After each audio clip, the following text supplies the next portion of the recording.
नमस्ते प्यारे बच्चों, स्वागत है आप सभी का एक नई वीडियो में। और यह जो वीडियो है वह किसी साइंस के चैप्टर पे नहीं फोकस है, जबकि यह साइंस में जो भी महत्वपूर्ण चित्र आते हैं आपकी परीक्षा में उनको लेके मैं ये वीडियो आया हूँ। और इस वीडियो में हम जानेंगे कि बोर्ड की परीक्षा में कौन कौन से ऐसे चित्र हैं जो बार बार पूछे जाते हैं, यानी बार बार पूछे जाने वाले चित्रों की मैं लिस्ट लेके आया हूँ। क्या लेके आया हूँ?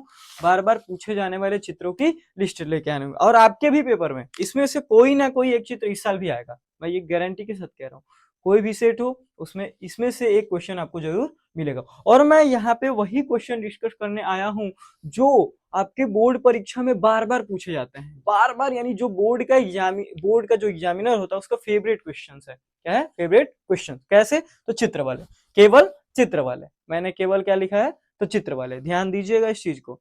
यानी तो इस क्रम में जो सबसे पहले मैं क्या करूंगा ना कि इधर मैं आपको नाम लिख दूंगा, इधर मैं चित्र लगा दूंगा, वो जो जो चित्र मैं बताऊंगा उनका मैं नाम लिख दूंगा। तो देखिए, सबसे पहला जो चित्र आता है, सबसे पहला मोस्ट इंपॉर्टेंट क्या होता है? मानव पाचन तंत्र। क्या आता है? मानव पाचन तंत्र। यानी यह बोर्ड का समझ लीजिए कि बहुत फेवरेट क्वेश्चन है। हम लोग भी जब बोर्ड का पेपर दिए थे ना 2019 में, तो भी एक क्वेश्चन आया था। 2019 की बात कर रहा हूँ, आज से 6 साल पहले मैं बोर्ड का पेपर 10th का दिया था, तो उस पे भी क्या था? तो उसमें भी ये क्वेश्चन आया हुआ था। तो क्या है? मानव पाचन तंत्र आपको यहाँ दिख जाएगा। दूसरा, मानव शोषण तंत्र। क्या है? मानव शोषण तंत्र।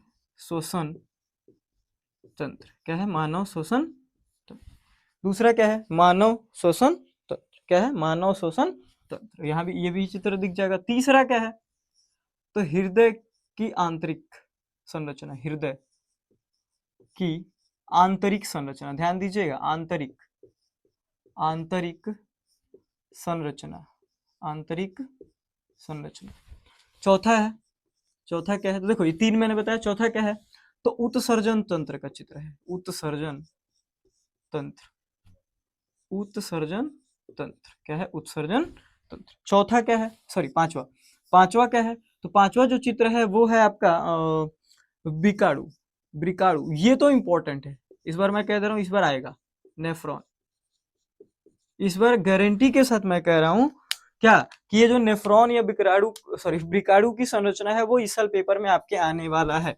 किसी ना किसी एक सेट में ये क्वेश्चन आपको जरूर मिलेगा, पक्का मैं कह रहा हूँ, गारंटी के साथ।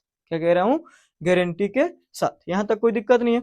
अगला क्या है? तो अगला है छठवा, पुष्प की संरचना। क्या है? पुष्प की संरचना। और पुष्प की संरचना में क्या होता है? तो बाह्य दल होता है, दल पुंज होता है, पुंकेसर होता है, स्त्री केसर होता है, अंडाशय होता है। ये सारा का सारा कहाँ भाग होता है, इसकी संरचना हमको बनानी है। अगला, मादा जनन तंत्र। यहाँ पे मैं दिखा दूंगा, यहाँ दिख रहा होगा आपको ये फोटो, मादा जनन तंत्र। क्या है? मादा जनन तंत्र। अगला, नर जनन तंत्र। नर जनन तंत्र। क्या है? नर जनन तंत्र। यहाँ तक कोई दिक्कत नहीं है ना? तो 8 टॉपिक्स मैंने यहाँ कवर कर लिए।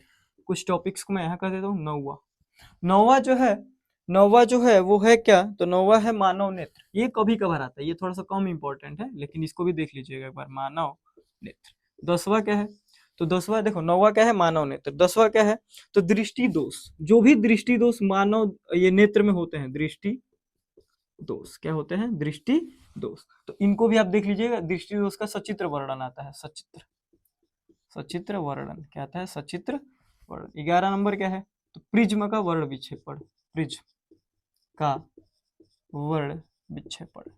क्या है? वर्ण विक्षेपण। यानी यही आपके 10-11 टॉपिक्स हैं जो बार बार आपके पेपर में चित्र, अधिकतर जो आपके दिख रहे होंगे टॉपिक को बायो के हैं। क्या है? अधिकतर ये बायो के हैं। देखिए यहाँ तक ये बायो के, तो बायो से ही अधिकतर चित्र आता है। फिजिक्स और केमिस्ट्री में, फिजिक्स में न्यूमेरिकल आएगा, केमिस्ट्री में अभिक्रियाएं एवं उसके प्रकारों की ज्यादा बात की जाएगी। तो आप ध्यान देंगे, यही जो टॉपिक्स हैं यहाँ से कभी कोई ना कोई एक क्वेश्चन आपके भी पेपर में आएगा। क्या क्या है? तो मानव पाचन तंत्र, मानव श्वसन तंत्र, हृदय की आंतरिक संरचना, उत्सर्जन तंत्र, ब्रिकाड़ू यानी नेफ्रॉन, पुष्प की संरचना, मादा जनन तंत्र, नर जनन तंत्र, मानव नेत्र, दृष्टि दोष और प्रिज्म का वर्ण। प्रिज्म का वर्ण विक्षेपण, सॉरी। देखिए इसमें ये तो डायरेक्टली पूछता नहीं है, लेकिन प्रिज्म की जब भी बात करेगा तो आप इस चित्र को जरूर बना देंगे तो उससे अच्छा नंबर मिल जाएगा। तो आज के लिए बस इतना ही। क्या है? द एंड या थैंक यू। थैंक यू, बहुत बहुत धन्यवाद आप लोगों का कि आप लोगों ने ये क्लास देखी। और हमारे इस चैनल को लगातार जितने भी बच्चों फॉलो कर रहे हैं उनका रिस्पॉन्स यही है कि भैया हम लोग पहले से कुछ बेहतर कर रहे हैं। तो जितने भी लोग अभी तक भी नहीं रेगुलर फॉलो कर रहे हैं वो हमारे इस चैनल की जो वीडियो रात को 8 बजे आती है उसको जरूर ज्वाइन करिए और देखिए, एक बार देख के ही पता चलेगा कि अभिषेक भैया बस फेंकते हैं कि पढ़ाते भी हैं। तो आज के लिए बस इतना ही, मिल लेंगे फिर एक कल नए के टॉपिक के साथ। तब तक के लिए जय श्री राम, राधे राधे और जय हिंद, सॉरी जय हिंद।